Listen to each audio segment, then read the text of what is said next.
अस्सलाम वालेकुम। मैं आपकी होस्ट सरवत फ़ारूक और आप देख रहे हैं मेरे कुज़ीन। ये मज़ेदार सी मैं प्याज और भिंडी लेकर आई हूँ। सबसे पहले मैंने भिंडियों को धो के इसको मैंने खुश्क कर लिया और देखें कच्ची कच्ची भिंडियाँ हैं ये बिल्कुल। और मैंने आपको तोड़ के भी इसीलिए दिखाया कि बिल्कुल कच्ची है और हरी हरी है। ये प्याज है, 4-5 प्याज ले रखी हैं, इसको बारीक काट लिया। देखें ऐसे बारीक काटिएगा कि लगे जैसे हमने कटर से काटी, ऐसे ये मैंने बारीक हाथ से काटी। ये भिंडियों को भी काट के रख लिया। आप साइज़ अपने मुताबिक रख सकते हैं भिंडियों का, छोटा बड़ा। बस ये तेल गरम करके मैंने उसके अंदर डाल दिए प्याज जो काट के रखी थी। हम इसको ऐसा फ्राई करेंगे कि ना वो वाइट हो और ना पिंक हो जाए या ज़्यादा ब्राउन सी ना हो जाए। बस हल्की हल्की पिंक सी हमने इसका करनी है।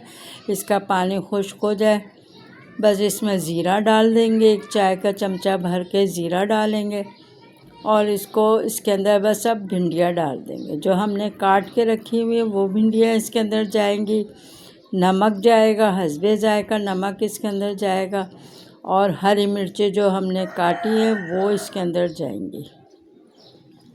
हरी मिर्चें मैंने ली हैं तकरीबन 4 से 5 हरी मिर्चें ली हैं।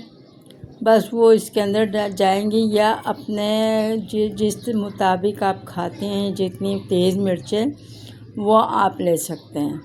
तो उसमें मैंने हरी मिर्चें भी काट के डाल दी है और इसको हम तेज़ आग के ऊपर ना हम इसको पकाएंगे। तेज़ आंच होगी तो यह है कि इसका कलर ज़रा काला नहीं पड़ेगा। फिर आखिर में हम ढकना है, इसको ढक देंगे। देखें कलर जो है इसका बिल्कुल ग्रीन है, इसलिए कि शुरू में हमने इसको तेज़ आंच पे पकाया है। आखिर में मैंने दम पे रखा हुआ है और इसमें ना पानी जाता है। बहुत मज़ेदार लजीज सी आपकी ये भिंडी तैयार हो जाएगी। मेरे चैनल को सब्सक्राइब कीजिएगा, बेल आइकन का बटन ज़रूर क्लिक कीजिएगा। अगर मेरी ये प्याज और भिंडी की रेसिपी पसंद आए तो थम्स अप ज़रूर दीजिएगा। दुआ में याद रखिएगा, ये आप चपाती से खाएं, नान से खाएं या आप पराठे से खाएं, बहुत मज़ेदार लजीज आपको ये भिंडी लगेगी इंशाअल्लाह ताला।